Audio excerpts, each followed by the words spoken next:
আসসালামু আলাইকুম। নতুন আরেকটা ভিডিও। আজকের এই ভিডিওতে আপনাদের সাথে খুবই গুরুত্বপূর্ণ কিছু তথ্য শেয়ার করতে যাচ্ছি এবং আপনাদের আশা করছি যারা ইউএসএ তে বিশেষ করে যারা হায়ার স্টাডি করছেন, দ্যাট মিনস মাস্টার্স অথবা পিএইচডি করছেন, তাদের জন্য খুবই উপকারী একটা ভিডিও হতে যাচ্ছে।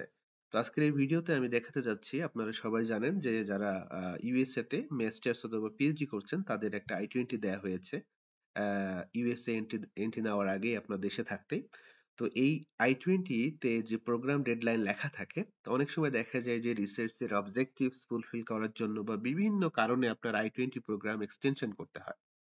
তো এই I-20 প্রোগ্রাম এক্সটেনশন কিভাবে করতে হয় সেটাই আজকের ভিডিওতে আপনাদের দেখাতে যাচ্ছি। তো চলুন তাহলে শুরু করা যাক। তো এটার জন্য যে কাজটা করব আমরা সবাই, আমি যেহেতু নিউ মেক্সিকো স্টেট ইউনিভার্সিটিতে পড়াশোনা করছি সিভিল ইঞ্জিনিয়ারিং ডিপার্টমেন্টে। তো এটার জন্য যারা হচ্ছে নিউ মেক্সিকো স্টেট ইউনিভার্সিটিতে I-20 এক্সটেনশন করবেন তাদের জন্য আর কি। তো এভাবে গুগলে গিয়া আপনারা একটু লিখবেন I-20 এক্সটেনশন NMSU, দেন হচ্ছে এটাতে ক্লিক করলেন। তো প্রথমে আপনারা দেখতে পাচ্ছেন যে nmsu.edu I-20 programme extension request form, এখানে ক্লিক করবেন। তো ক্লিক করার পরে দেখতে পাচ্ছেন যে আপনার একটা ফর্ম চলে এসেছে। তো একটা খেয়াল রাখবেন, আপনার প্রোগ্রামের যে ডেডলাইন লেখা আছে তার মিনিমাম, আমার সাজেশন হচ্ছে যে মিনিমাম 1 থেকে 2 মান্থস আগে হচ্ছে এটার জন্য অ্যাপ্লাই করবেন। তো এবং কারণ আপনি অ্যাপ্লাই করলে এটার প্রসেসিং হতে মিনিমাম এখানে দেখছেন 5 বিজনেস ডেইজ প্রয়োজন হবে। এবং এখানে যে বিভিন্ন ইনফরমেশন গুলো আছে দেখছেন, এটা হলো পোর্টেবল পিডিএফ। এটা আপনি নিজেই এডিট করতে পারবেন, এডিট করে দেন হচ্ছে আপনি সেভ করে এটা ডাউনলোড করতে পারবেন।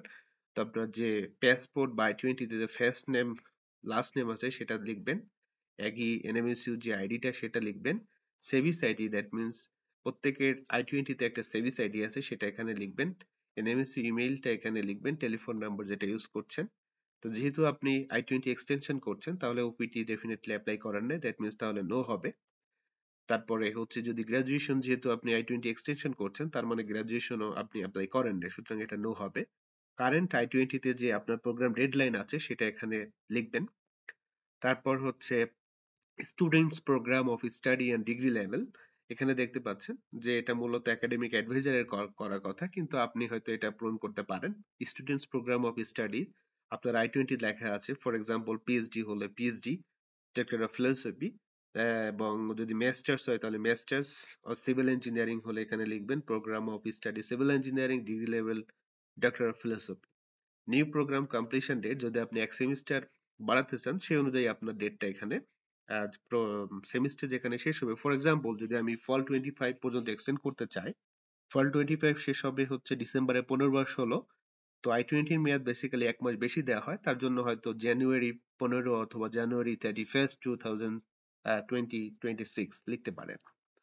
তো তারপরে এখানে দেখেন আপনি কেন এটা এক্সটেনশন করতে চাচ্ছেন, সেখানে বিভিন্ন কিছু লেখা আছে যে আপনি রিসার্চ টপিক চেঞ্জ করেছেন তার জন্য, বা মেজর যে ফিল্ড সেটা চেঞ্জ করেছেন তার জন্য, বা রিসার্চ কোনো প্রবলেম ফেস করেছেন তার জন্য, অথবা কোনো রিজনেবল আদার কোনো রিজন আছে কিনা, মেডিকেল কন্ডিশন কিনা, বা অন্য কোনো যদি রিজন থাকে তাহলে এটা এখানে লিখবেন।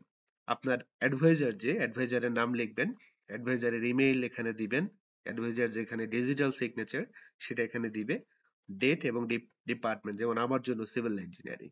তো এটাই দেন এটা তারপরে সেভ করবেন, সেভ করে এটা ডাউনলোড করে আপনি এই ফর্মটা হচ্ছে IEEE সেখানে পাঠাতে হবে। IEEE কে পাঠালে তারা ম্যাক্সিমাম 5 ওয়ার্কিং ডেজ এর মধ্যে আপনাকে নতুন একটা I-20 দিবে। তো আশা করছি এই ভিডিওটা হয়তো অনেকেরই কাজে লাগবে। তো সবাই ভালো থাকবেন, সুস্থ থাকবেন। আল্লাহ হাফেজ।